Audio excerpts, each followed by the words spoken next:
Now, there's a lot of incentives. If you, both the loan servicer and the borrower, along with the actual investor, will all get certain concessions. We'll all get certain bonuses and success fees for performing their part in this. The lender and property owner get $1,000 a year.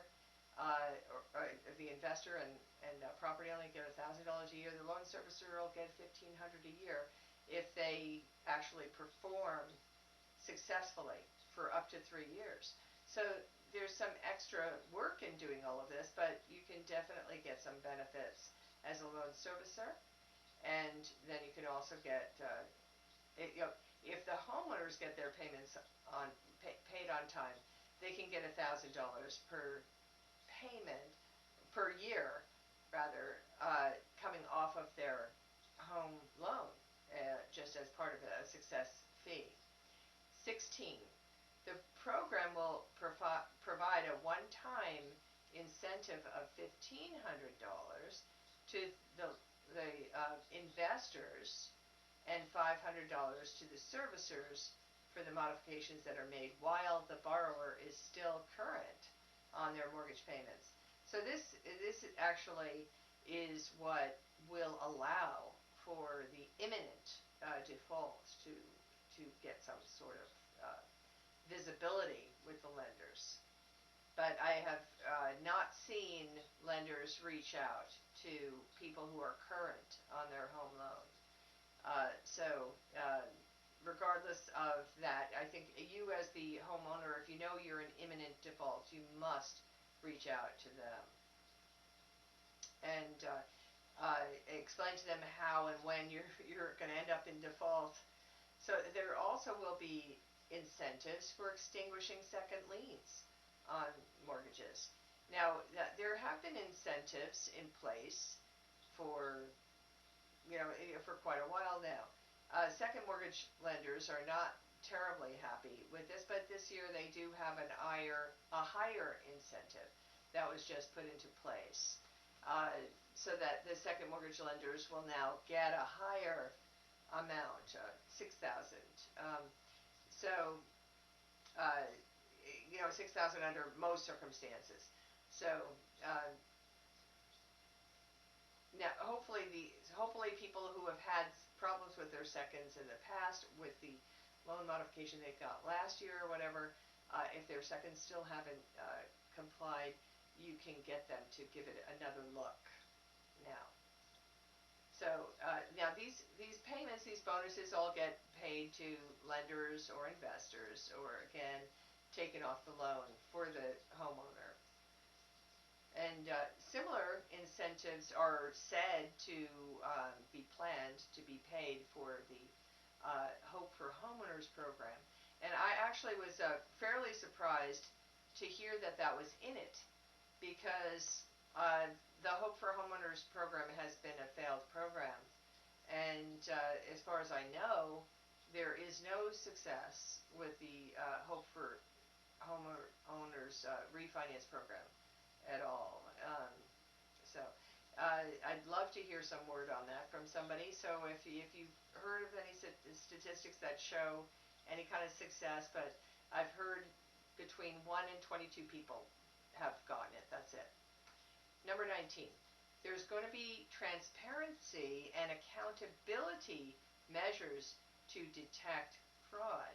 So, such as documentation and audit requirements. So, please, people, realize that, when you submit your forms, it is going to be reviewed and audited and underwritten, not dissimilarly from a new loan. And the lender is going to expect honesty. And if at this time, and when you're signing these forms, you're signing under penalty of perjury.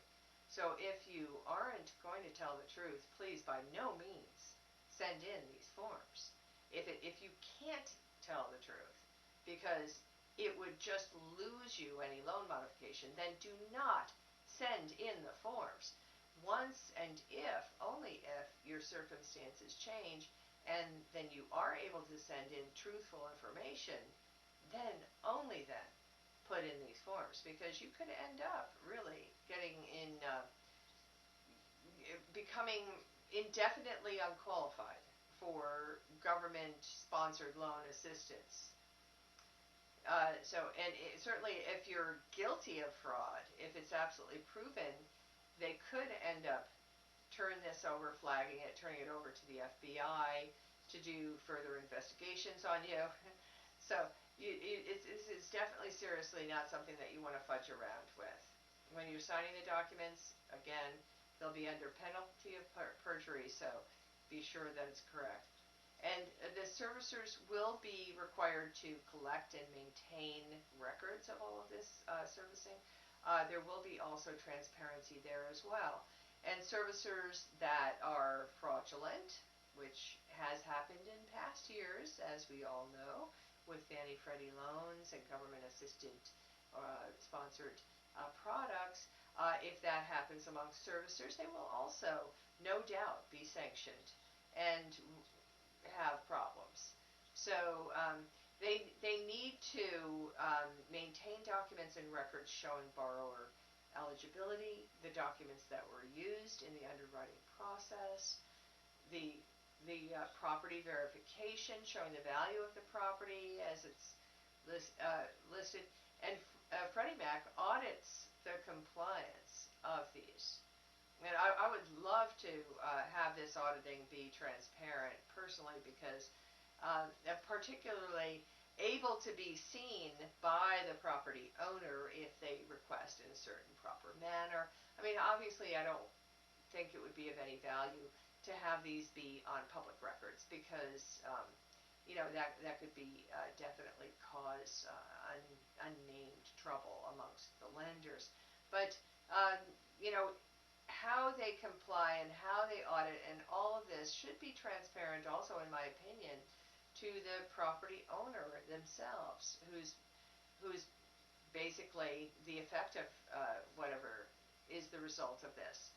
And we also don't want somebody to be going on a road to get the Hope for Homeowners program, for instance, and I've seen a number of them, put in their applications for Hope for Homeowners. Lender says they got it, they're putting it in, 2 years later, nothing at all has happened. So it would be nice to see, a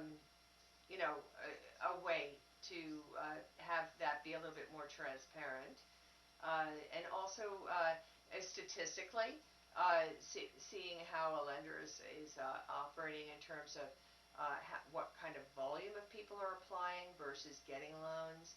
I think some of those statistics are actually made public or made semi-public annually by FHFA. But in order to see all of my videos, you can go to www.foreclosurefreedomnetwork.com, and you can also reach me. My name is Connie Saunders, by calling the office at 877-333-4506. Thank you very much, and have a great day.